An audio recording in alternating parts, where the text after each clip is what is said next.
Hi hello welcome to 6 TV. భారత pacer Mohammed Shami చివరిసారిగా స్వదేశంలో జరిగిన వన్డే ప్రపంచ కప్ లో ఆడాడు. ఈ మెగా టోర్నీలో తనదైన అద్భుతమైన ఆటతో ఆకట్టుకున్నాడు కూడా.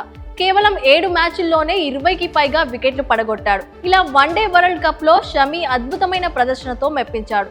షమి గాయం కారణంగా ఇంగ్లాండ్తో 5 మ్యాచ్ల టెస్ట్ సిరీస్కు దూరమైన విషయం తెలిసిందే. అలాగే గత నెలలో చీలమండ గాయానికి సర్జరీ చేయించుకోవడంతో విశ్రాంతి చాలా అవసరం.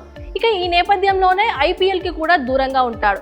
ఇదే కారణంగా జూన్లో వెస్టిండీస్, అమెరికా సంయుక్తంగా ఆతిథ్యం ఇవ్వనున్న T20 ప్రపంచ కప్ కూడా అతను దూరం కానున్నాడు. ఇక తాజాగా చీలమండ గాయానికి శస్త్రచికిత్స తర్వాత కోలుకుంటున్న మహమ్మద్ షమి ఈ ఏడాది చివరిలో బంగ్లాదేశ్తో స్వదేశంలో జరిగే టెస్ట్ సిరీస్తో పునరాగమనం చేయనున్నాడని బీసీసీఐ కార్యదర్శి జైషా పీటీఐకి తెలిపాడు. సెప్టెంబర్లో బంగ్లాదేశ్తో 2 టెస్టులు, 3 T20లకు భారత్ ఆతిథ్యం ఇవ్వనుంది. ఈ సిరీస్ ద్వారానే షమి పునరాగమనం చేయనున్నాడు. భారత వికెట్ కీపర్ రిషబ్ పంత్ తిరిగి జాతీయ జట్టులోకి వచ్చే విషయమై కూడా బీసీసీఐ సెక్రటరీ స్పందించారు. ఐపీఎల్ ఆడడానికి పంత్ సిద్ధంగా ఉన్నాడని తెలిపాడు. కాగా పంత్ 2022 డిసెంబర్లో జరిగిన ఘోర రోడ్డు ప్రమాదం కారణంగా పూర్తిగా క్రికెట్కి దూరమైన విషయం తెలిసిందే. రాహుల్ గాయం కారణంగా ఇంగ్లాండ్తో టెస్ట్ సిరీస్లోనే చివరి 4 టెస్టులకు దూరమయ్యాడు.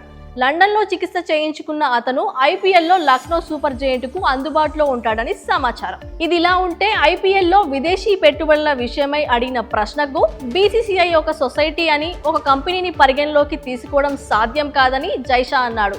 బీసీసీఐ ఒక సొసైటీ అని, అందులో ఎవరు పెట్టుబడులు పెట్టలేరని షా స్పష్టం చేశాడు. కాగా సౌదీ అరేబియా ఐపీఎల్లో బిలియన్ల డాలర్ల పెట్టుబడులు పెట్టాలని చూస్తున్నట్లు గత ఏడాది వార్తలొచ్చాయి. మరిన్ని లేటెస్ట్ అప్డేట్స్ కోసం చూస్తూనే ఉండండి 6 టీవీ.